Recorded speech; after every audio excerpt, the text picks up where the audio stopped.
Hi welcome back to my channel. आज बहुत दिन पर आज टिके खरा पड़ी कहीं आपण मैंने जानी थे 6-7 दिन धरिकी कौ भली भाव में वर्षा लगी रोला।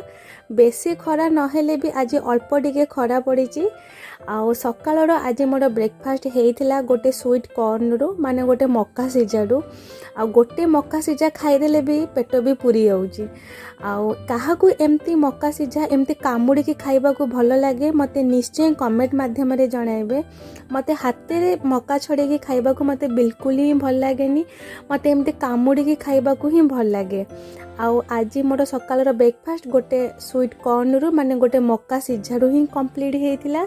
आज जेहेतु आमिष बारी थिला बापा मते गोटे ब्लैक जरी मो हाथ रे धरे देले। फास्ट तो मु भाबिली सेतिरे माछ अछि किंतु सेतिरा खोलिकी देखे तो सेतिरे अछि चिकन। चिकन मो पुअर बहुत फेवरेट। मो पुओ देखिकी बहुत खुशी हो गला। आ मु भी डेरी न करिकिरी पियाज अदा रसुण बटा जहाँ जमती चिकन पाई जमती नॉर्मल कषा जाए मु सेमती ही करिली। किछि यूनिक माने रेसिपी मु तैयारी कलिनी।